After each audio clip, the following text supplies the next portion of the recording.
El misticismo y el racionalismo no fueron, al parecer, algo antitético en Grecia. Más que nada, habría que entenderlo como dos fases sucesivas de un fenómeno fundamental.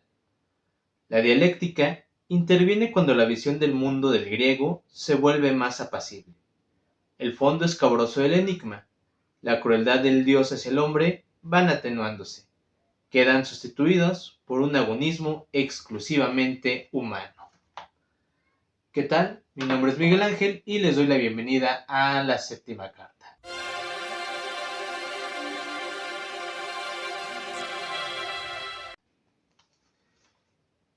El día de hoy queremos continuar revisando nuestro libro de El nacimiento de la filosofía de Giorgio Colli. En este caso toca hablar particularmente sobre el capítulo Misticismo y Dialéctica.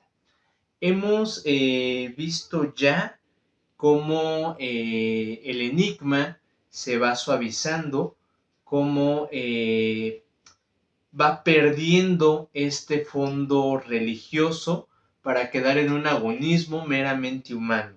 Y aquí lo que Colli se pregunta es, si ya sabemos que la manía, o más bien la sabiduría, viene o se expresa o nace en esta manía, en esta experiencia mística, en esta experiencia mistérica, ¿cómo es que pasa a un discurso racional, ¿no? A un pensamiento abstracto, racional y discursivo?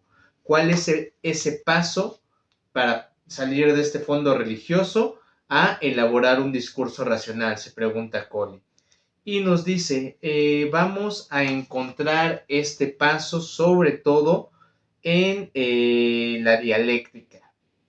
Nos dice, en una fase madura de aquella era de los sabios, que es la que hemos venido revisando, encontramos ya una razón formada, articulada, una lógica no elemental, es decir, ya más desarrollada, con un alto nivel teórico, y todo esto fue posible como gracias a la dialéctica, nos dice Colli. Nos hace una pequeña aclaración. La dialéctica no hay que entenderla en términos modernos, es decir, no la vamos a entender como lo haría un Hegel, como lo haría un Marx, como esta sucesión de términos de una tesis que se antepone a otra que se le va a llamar como antítesis, como este movimiento de argumentos para llegar a una síntesis, que eso es una forma muy burda de entender la dialéctica, pero así es como muchas veces la explicamos a partir de la modernidad. Pero nos dice Colin, no entendamos la dialéctica de esta manera, veámosla en cambio en su forma primigenia. ¿Cómo? Como una discusión, como un diálogo, como un intercambio de ideas. Y es lo que nos dice. Veamos el significado originario propio de la dialéctica como el arte de la discusión. Y aquí es bien puntual, de una discusión real entre dos o más personas vivas, no creadas por una invención literaria.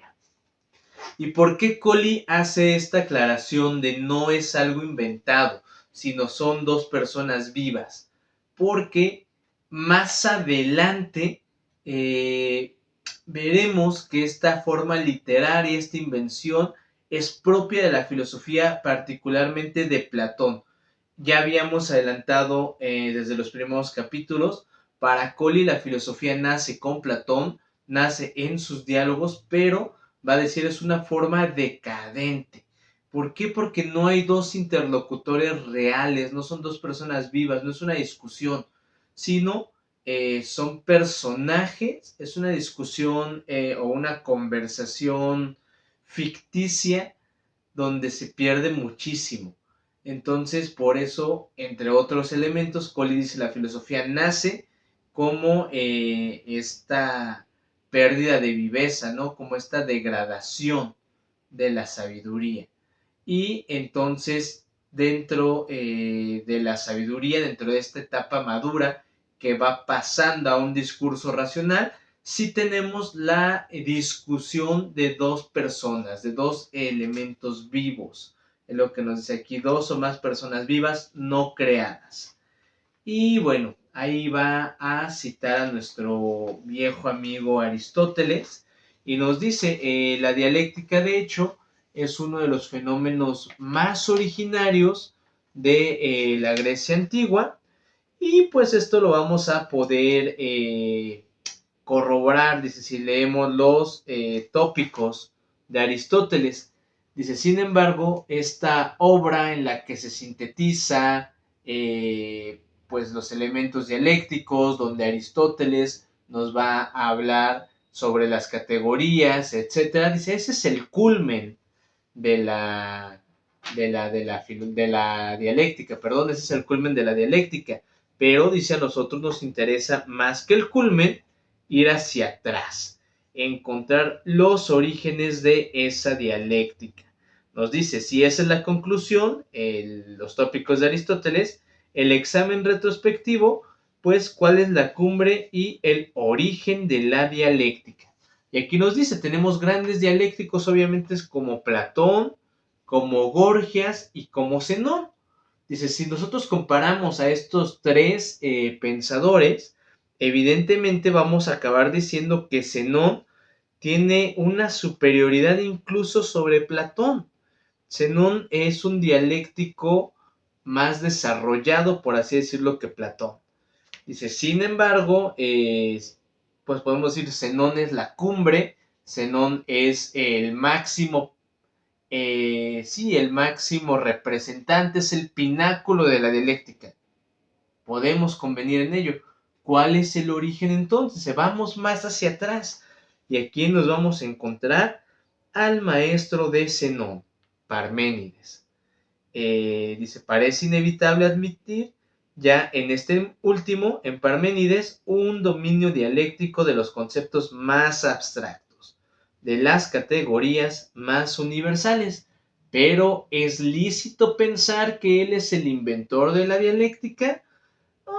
Dice Collis, sería más natural pensar en una tradición dialéctica que se remonta a una época anterior, incluso a Parménides, que se origina en aquella época arcaica de la que hemos venido hablando. La dialéctica nace en el terreno del agonismo, cuando el fondo religioso se ha alejado y el impulso cognoscitivo ya no necesita el estímulo del desafío de un dios. Cuando una porfia entre hombres ya no requiere que estos sean adivinos. Entonces hace su aparición un agonismo exclusivamente humano. Ya cuando hablábamos de Apolo, cuando hablábamos de Dionisos, y como veíamos que en un primer momento, en una época más allá de la época arcaica, en una época remota de Grecia, en una época mitológica, veíamos que estos dioses tenían un cierto elemento de crueldad, ¿no? Se nos hablaba de un Dionisos, pues, más sanguinario, de un Apolo que hiere de lejos. Sin embargo, dice, se va suavizando esta visión del mundo. El griego va encontrando el mundo más amable consigo mismo, ¿no? Son muchos elementos los que hacen que esto pase, pero cuando pasa, cuando el griego ya no siente una hostilidad del mundo hacia él, de los dioses hacia él, se va suavizando toda la visión. Entonces encontramos a un Apolo donde se representa más la lira, más el aspecto benévolo, por así decirlo, que en algún momento retrata Nietzsche. Vemos a un Dionisos que se va suavizando, que puede encontrarse incluso en los ritos órficos, donde ya intervienen elementos más lúdicos. Entonces, cuando esto pasa, cuando el hombre ya no siente esa hostilidad, ya no es necesario que cuando dos hombres se enfrentan sean adivinos, no, puede ser cualquiera. Y más aún, ya no es necesario que un dios estimule este conflicto. Entonces dice, cuando tenemos este paso, esta suavización de la visión del mundo, por decirlo de un modo, cuando dos hombres se enfrentan ya sin el estímulo de un dios, entonces en este agonismo humano aparece la dialéctica. Y bueno, aquí retoma los tópicos de Aristóteles y nos va diciendo, ¿no? Un interlocutor empieza a interrogar y presenta dos opciones a manera de contradicción. El que es interrogado hace suya una de estas proposiciones, la cual él considera verdad, y bueno, toda la dialéctica, toda la toda la discusión gira en torno a que el interrogado tiene que mantener la veracidad de esa tesis, mientras que el interrogador, a través de varias preguntas que a veces parecen inconexas, va tratando de refutarla. Nos va diciendo, ¿no? El interlocutor, el que está interrogando, va preparando el discurso de tal modo que al final el que es interrogado vea una contradicción, termine contradiciendo la tesis que estaba defendiendo y cuando esto sucede pues se demuestra la falsedad de ella y el que interroga resulta casi siempre, si es un buen dialéctico, como ganador. Y nos dice, en la dialéctica no son necesarios jueces que decidan quién es el vencedor. La victoria del interrogador es consecuencia de la propia discusión, ya que es el interrogado quien primero afirma la tesis y después la refuta. En cambio, se produce la victoria del interrogado cuando consigue impedir la refutación de las tesis. Esta práctica de la discusión fue la cuna de la razón en general, de la disciplina lógica, de cualquier refinamiento discursivo. Tenemos entonces que un elemento central para este paso, por así decirlo, del mito al logos, que hemos mencionado un par de veces, es la dialéctica, es la discusión, es este refinamiento entre la discusión, entre los argumentos de dos interlocutores. Pues básicamente eso. Nos dice, ahora se nos presenta la posibilidad de intentar una explicación con respecto al oscuro problema del fondo religioso de la adivinación y del enigma en la primera época de la dialéctica. Es decir, ya tenemos este elemento de la dialéctica como el puente entre la razón y este fondo religioso, pero dice, vamos a ver hasta qué punto existe una ruptura, como se ve, un paso de un mito a logos, y entonces Coli, esto es falso. No hay una ruptura. No es como que de repente todos los que están hacia atrás tienen un fondo religioso y todo lo que está hacia adelante tiene un fondo racional. No.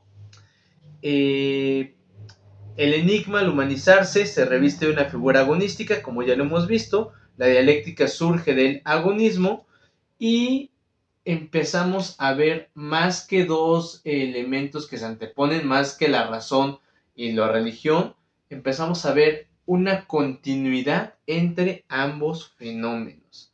El enigma, que ya habíamos mencionado en otros capítulos que es el enigma, es la intrusión de la actividad hostil del Dios en la esfera humana, su desafío, de igual modo que la pregunta inicial del interrogador es la pregunta o es la apertura del desafío dialéctico, la provocación a la emulación. Y también habíamos visto, el enigma se nos presenta de forma contradictoria y cuando se iniciaba una discusión dialéctica, pues se le presentaban a el adversario, al interlocutor, dos opciones que parecen contrapuestas, ¿no? Que parecen contradictorias entre sí, como el enigma. Por consiguiente, el misticismo y el racionalismo no fueron, al parecer, algo antitético. Más que nada, habría que entenderlo como dos fases sucesivas de un fenómeno fundamental. el fondo escabroso del enigma, la crueldad de Dios hacia el hombre, va atenuándose. Quedan sustituidas únicamente por el agonismo humano. Y bueno, ahí Collie nos va diciendo, bueno, ¿cómo podemos comprobar esta tesis? Va a ser un examen filológico hasta cierto punto, donde empieza a decir, ok, ¿sabes qué? Los sabios utilizaban el término de problema para referirse a este enigma meramente humano, y dice esto sigue tratándose hasta Platón, y bueno, ahí va Collie a través de este examen lingüístico comprobando que su tesis tiene mucho peso. Honestamente nosotros no nos vamos a meter en este momento al examen lingüístico, sino que queremos hacer ver que en esta discusión dialéctica existen varios elementos que ya habíamos mencionado cuando hablábamos del enigma. Y también en esta discusión va este cierto dejo de crueldad, por decirlo de un modo, a través de la palabra se va buscando, se va hiriendo poco a poco. Cuando uno era un gran orador, un gran dialéctico, sabía de qué forma iba a hacer que el interlocutor cayera, ¿no? En nuestro juego, por así decirlo. Sin embargo, nos dice Collie, se divertía, se deleitaba llevándolo poco a poco por estos recovecos para hacerle contradecirle. Con todo lo demás, dice, hay casi un carácter ritual en el marco del encuentro dialéctico, que por lo general se desarrolla frente a un público silencioso.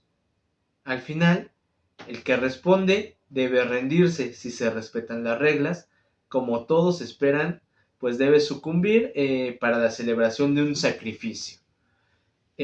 Parece entonces que esta discusión entre dos personas, entre dos sabios, que ya no necesariamente son adivinos, sino que son dialécticos, como llegaron a serlo los presocráticos, como llega a serlo Gorgias, como llega a serlo Protágoras, que son también sofistas, pues en esta discusión hay casi un carácter ritual, está el público viendo el evento y aquel que pierde queda, dice Collie, casi como un sacrificio.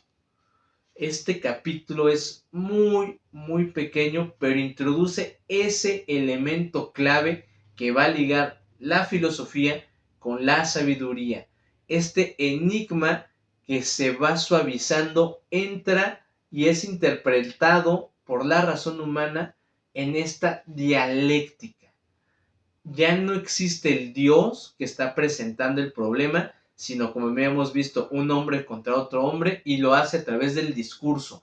Es aquí cuando el logos, como discurso, como razón, tienen su preponderancia, como verbo, como esta palabra, como esta discusión entre dos personas.